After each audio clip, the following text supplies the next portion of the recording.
Hello everyone, आज हम discuss करने वाले हैं डिफरेंट टाइप्स ऑफ बीम्स।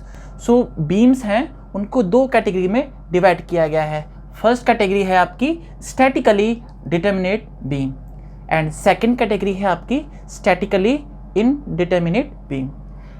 इसका क्या मतलब है वो हम लेक्चर में एंड में समझेंगे with the help of some example. ठीक है, अभी आगे समझते हैं।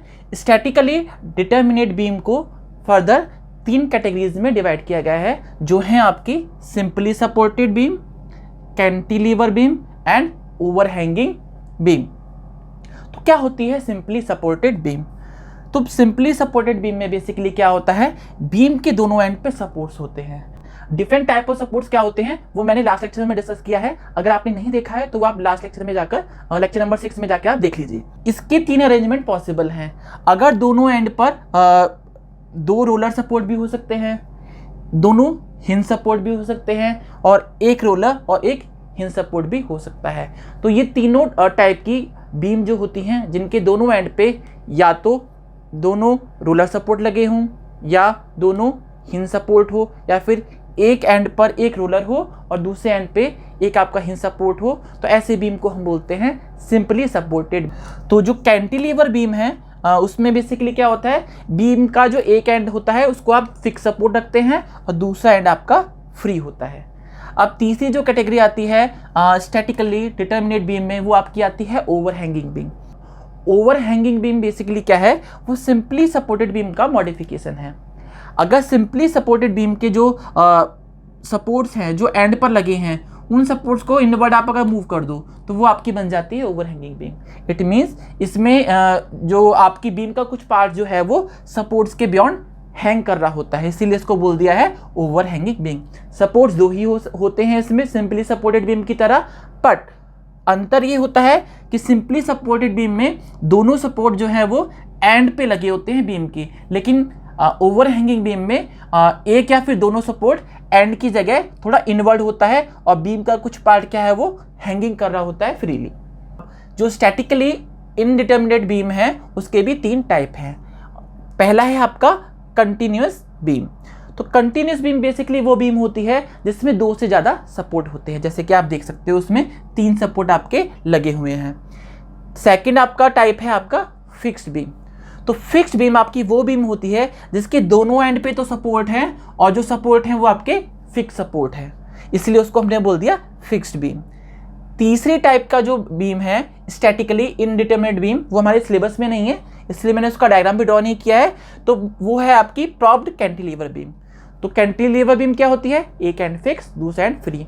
फ्री एंड पे अगर आप थोड़ा सा एक सपोर्ट लगा दीजिए सिंपल सपोर्ट, तो उसको हम प्रॉप्ड बीम बोल सकते हैं। तो स्टैटिकली डिटर्मिनेट बीम का मतलब होता है, statically determinate beam is a beam in which total number of unknowns are less than और equal to the total number of equations of static equilibrium.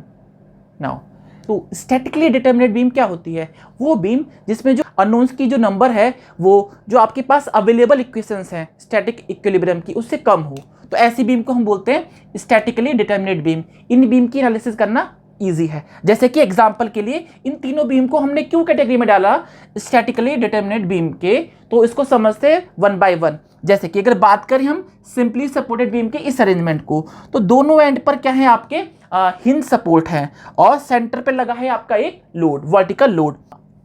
तो जैसा कि हम जानते हैं हिंज सपोर्ट पर क्या होगा, एक वर्टिकल रिएक्शन जनरेट होगी। तो इस प्रॉब्लम में अगर हम देखें तो दो अननोन है, vertical reaction at end A and vertical reaction at end C, और हमारे पास जो अवेलेबल इक्वेशंस हैं स्टैटिक इक्विलिब्रियम की वो क्या है आपका sigma v is equal to 0 and sigma m is equal to 0। So unknown भी दो हैं और हमारे पास जो इक्वेशंस अवेलेबल हैं वो भी दो हैं, तो ये बीम आती है कैटेगरी में किसके, स्टैटिकली डिटर्मिनेट बीम। सिमिलरली अगर हम देखें कैंटिलीवर बीम को, तो जैसे कि हमको पता है इस बीम पर एक लगा है वर्टिकल लोड, और जैसा कि हम जानते हैं फिक्स सपोर्ट पर तीन टाइप के रिएक्शन जनरेट हो सकते हैं, वर्टिकल, हॉरिजॉन्टल एंड मोमेंट। क्योंकि यहाँ पर बीम पे कोई भी हॉरिजॉन्टल फोर्स नहीं लगा है, केवल वर्टिकल फोर्स लगा है, तो इस वर्टिकल फोर्स को बैलेंस करने के लिए फिक्स सपोर्ट पे एक वर्टिकल रिएक्शन और एक रिएक्टिव मोमेंट जनरेट होगा। तो इस केस में हमारे पास अननोन कितने हैं? 2, एक रिएक्शन मोमेंट, एक vertical reaction eight fix and. और हमारे पास कितनी इक्वेशंस अवेलेबल हैं?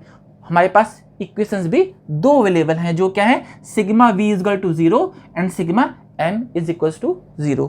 तो अननोन भी 2 हैं और इक्वेशंस भी 2 अवेलेबल हैं। इट मीन्स ये किस कैटेगरी में आती है? Statically determinate beam.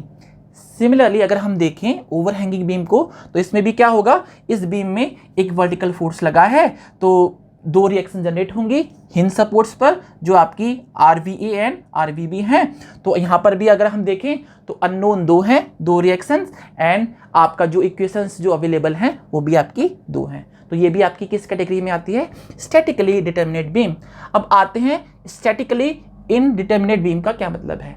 Beam in which the total number of unknowns are greater than the total number of equations of static equilibrium are known as statically indeterminate beam।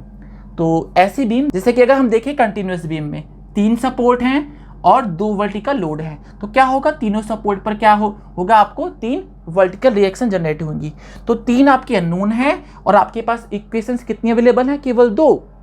तो unknown का जो number है वो available equation से ज़्यादा है, तो इस प्रॉब्लम को हम सॉल्व नहीं कर सकते हैं, इसलिए इसको बोल दिया हमने स्टैटिकली इनडिटर्मिनेट बीम। सिमिलरली अगर हम देखें फिक्स बीम को, तो जैसा कि फिक्स बीम को में हमको पता है दोनों एंड पे फिक्स सपोर्ट होता है और इस बीम पे एक वर्टिकल लोड लगा है। हम जानते हैं कि फिक्स सपोर्ट पर 3 रिएक्शन जनरेट हो सकती हैं। केवल वर्टिकल लोडिंग है तो दोनों सपोर्ट पर क्या होगा? 2-2 रिएक्शंस होंगी, एक वर्टिकल रिएक्शन और एक रिएक्टिव मोमेंट। तो यहाँ पर अगर हम देखें तो अननोन कितने हैं? 4। ओके, और इक्वेशंस जो अवेलेबल हैं वो कितनी हैं? 2। तो इस प्रॉब्लम को भी हम सॉल्व नहीं कर सकते हैं। तो ये भी किस कैटेगरी में आती है? Statically indeterminate beam. तो आज हम यहीं समाप्त करेंगे और नेक्स्ट लेक्चर में समझेंगे what is shear force and what is bending moment. Thank you everyone.